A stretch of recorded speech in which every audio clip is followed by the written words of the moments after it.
يمكن حضرتك تستغرب احنا بنبتدي من سن ازاي نبتدي ننشر الثقافة الجنسية داخل الأسرة بقى المصرية على صفة الخصوص وبصفة العموم طبعا على كل المجتمعات العربية؟ هو احنا عايزين بس نبتدي نقول ان هو بدايتها ايه؟ بداية الموضوع احنا نواجه ان دي حاجة ضرورية. ما نقعدش بقى ننكر لا عيب، لا ما ينفعش، لا خلاص، لا ما يصحش، خلاص نبطل النغمة دي لانها واضح انها مش بتؤدي بينا لأي حاجة مفيدة. دي اول حاجة. الحاجة التانية ان هو كيفية الثقافة الجنسية، والمفروض ان هي تبقى فين وفين وفين.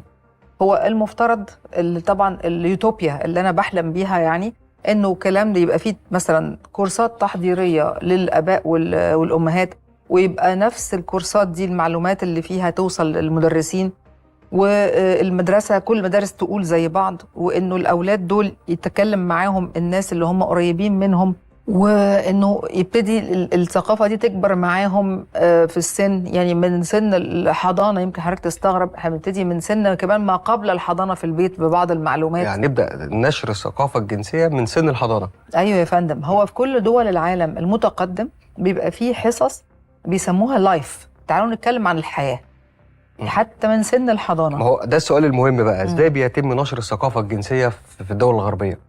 هو بقول لحضرتك يعني اولا بيبقى في زي كورسات تثقيفيه توعويه للاباء والامهات حتى من وهي لسه حامل، بيبقى في زي كورسات، بيبقى في زي محاضرات، حاجات زي كده. بيبتدي ان هم، وعلى فكره ده كمان بيكون في العيادات اللي هي بتتابع حملها او كده، بيبقى بنتكلم عن الموضوع ده، ان هو الاطفال دول بيبداوا يفهموا، بيبداوا يستوعبوا من سن شهور. مش زي ما احنا فاهمين، لا ده لسه عيل، لا دي لسه صغيره، لا دي مش هتفهم اللي انت بتقوليه، لا ده مش هيفهم اللي انت عماله تحكي فيه.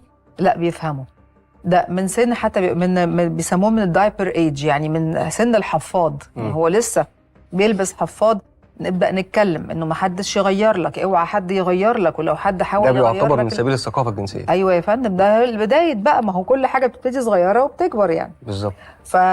وبعدين لما اجي اوديه الحضانه، موديها انهي حضانه، موديه بنتي انهي بسلمه لانهي مدرسه، كل الحاجات دي على سبيل الثقافه الجنسيه. انا هقول لهم ان هي البنت متعلمه كذا، الولد عارف كذا. اعلم الاطفال اول ما يبداوا يسيبوا ايديا، يعني هو في طبعا الطفل بيكون في حضن الام او الاب او الجده او الخاله او كده لسن معين، وده طبعا هينمي عند الطفل في حد ذاته، زي مثل الواقع اللي احنا سمعنا عليها مؤخرا، المدرس اللي تحرش بالفتيات في احدى المدارس المنطقه العمرانيه. ده بيخلي عند الطفل وعي بقى، لان في طفل ممكن يسكت وما يعرفش ايه هو اللي بيحصل له، وفي طفل زي الطفله اللي اتكلمت وقالت لمامتها مثلا. ده حقيقي، لان هو اول ما الطفل بيسيب ايد الام او الاب، احنا مش عارفين هيبقى في ايد مين.